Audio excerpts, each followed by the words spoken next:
لا ترفعوا اصواتکم فوق صوت النبی ولا تجهروا له بالقول كجهر بعضکم لبعض ان تحبط اعمالکم وانتم لا تشعرون. اگر آپ کی آواز نبی کی آواز سے بلند ہو گئی تو یاد رکھنا کہ تمہارے اعمال کو ضائع کر دیا جائے گا، تمہارے اعمال کو حبس کر دیا جائے گا، ختم کر دیا جائے گا، برباد کر دیا جائے گا.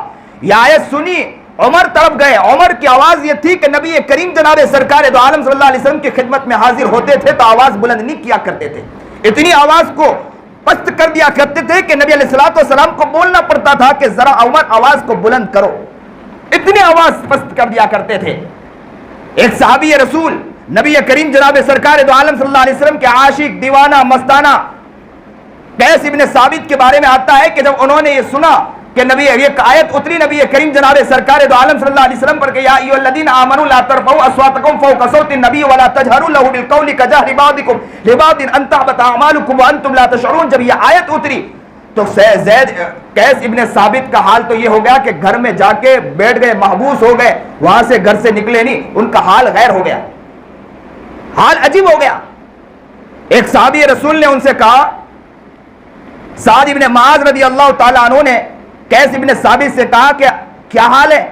تو کہا کہ کیا بتلاؤں، قیس ابن ثابت کا حال تو برا ہو چکا ہے، اس لیے کہ میں نے دیکھا ہے کہ میں نے نبی علیہ الصلوۃ والسلام سے اپنی آواز کو میں نے بلند کیا ہے، میں ڈر رہا ہوں کہ میرے اعمال اللہ نے ضائع کر دیا ہوگا، میرے اعمال ختم کر دیے ہوں گے اور میری آواز نبی علیہ الصلوۃ والسلام سے بلند ہو گئی، اس لیے مجھے جہنم کی فہرست میں لکھ دیا گیا ہو. رو رہے، تڑپ رہے، مچل گئے.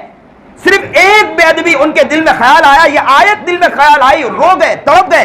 اللہ کے رسول جناب سرکار دو عالم صلی اللہ علیہ وسلم کے قریب سعد ابن معاذ آئے اور آ کر کہنے لگے کہ قیس ابن ثابت کا حال تو برا ہو چکا ہے، وہ زاروں قطار رو رہے ہیں، وہ وہ گر گڑا رہے ہیں کہ نبی کی آواز پر میری آواز بلند ہو گئی، میرے اعمال ضائع ہوں گے. تو فوراً اللہ کے رسول جناب سرکار دو عالم صلی اللہ علیہ وسلم نے کہا کہ قیس ابن ثابت سے جا کر کہہ دو کہ ان کے اعمال ضائع نہیں ہوئے، ان کو جہنمی میں نہ لکھا گیا بلکہ جنتی میں لکھ دیا گیا، جاؤ انہیں جا کر کہہ دو.